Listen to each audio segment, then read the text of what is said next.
Hello and welcome. In this video, we'll be covering basic editing techniques using iMovie, so let's get straight to it. So when opening iMovie for the first time, you'll be automatically prompted to create a new project. Now if the prompt doesn't appear, you can simply press on the plus icon or go to File, New Project. Now from here, we'll be selecting Movie and you'll be presented with a theme window. Now these are just templates that you can choose from, but because we want to create our video from scratch, we'll select no theme and continue. So to import your files, first make sure that your clips have been copied from your camera to your editing device. So to bring these clips into iMovie, you can find them from your library and import them using the import button, or you can drag and drop them from the Finder. So just as an example, I'm going to click on the import button, look for where my files are, they should be on a desktop. I'm going to select and press import. Now before you start editing, you have to be familiar with the interface. So on the left side here, we have the library list, and this contains your events and your projects. So just next to it, we have the media window, and this is where all your project files are going to be stored. Next to that, we have the preview window. Now this previews the media from the media window and the sequences that are in your timeline. Below, we have your project timeline. So this is where all the media is going to be edited into a sequence to create your movie. So once you have everything set up, it's time to get to the fun part, which is making your videos come to life. So let's get editing. So if you notice, when I'm hovering over one of the clips in my media window, a line appears. Now this line is called the playhead, and we use this as a reference to preview the video in your preview window, and is used as a guide to make edits. Now from your media window, you can select single or multiple clips and drag and drop them straight onto your timeline. Now if you don't want the whole clip, you can create in and out points by dragging over the chosen area before dropping the selected clip in. Now another way to do this is if you click on the clip that you want to use, or you've selected your in and out points, a plus button appears. Now if you click that plus button, it will automatically drop that onto your project timeline. Pow! See, you weren't ready for that. So once your clips are on the timeline, you can play the sequence back and view via the playback window. And from the timeline, you can trim, delete and move clips, add transitions and text.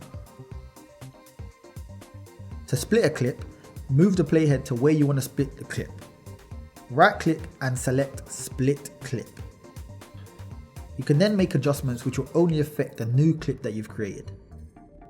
Adjustments can be made to the selected clip from the adjustments tab.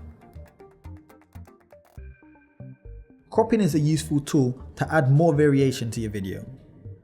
Now from the crop tab, you have three formats: crop, fit to screen, or Ken Burns effect. Now Ken Burns effect is the name for a type of panning and zooming effect, and this is usually automatically applied to images. So if you see in the example here, if I drop this image onto my timeline, you'll see that it automatically has some movement in it. Now from that Ken Burns tab, you can select where you want your image to start and end from, and iMovie will automatically make movement between these 2 points. A cutaway is when you interrupt the main video with a view of something else. So to add a cutaway, you can simply select the footage that you want to use from the media window and drag this above a clip in the first track. If you notice, when adding a cutaway to your timeline, the audio may still be playing back from that clip. Now one way to remove the audio is to adjust it from the audio tab. Or if you notice, just underneath the video, the audio waveform has a volume bar. Now if you click and drop that down to 0%, that also mutes your audio. If you can't see the audio in your video clips, you can enable this with the icon on your project timeline. From the adjustments tab, you can also create split screens or picture in picture by clicking on the drop down bar and making your adjustments accordingly. To separate the audio from your video, you can detach this by right clicking on the video clip and selecting detach audio. From here, audio clips can be deleted, moved or extended. So to add a transition, select from the transition library. You can preview these before dragging it in by just scrubbing over that clip. Find the transition and drag between the two clips. To fine tune the duration, you can double click on the transition. So to create titles or text, you can select this from the title library. Find which one you want to use, click, drag and drop the title onto your project timeline. You can now adjust the font and the format from the adjustments tab. You can adjust the duration by double clicking on the title. You can also do this by dragging on the trim handles from the start or end. So if you notice, dragging the trim handles from the start and then dragging from the end extends the duration number on the front of the title. To add audio to your project, you can find this in the audio library. You have the option to add music from iTunes or the library, but you need to be clear on what rights you have to any music before including this in your project. You can adjust audio levels from the timeline by dragging the volume marker up and down. Now just to note, if the audio is in the yellow or the red, it means it's being distorted and is too high. Adding phase to the start and end of your audio can be done by pulling in the pins from the corners. Now if I grab the pin from this corner and I drag it, that's creating a fade. Now the longer I drag it, the longer the fade will be. This also applies to audio in a video clip.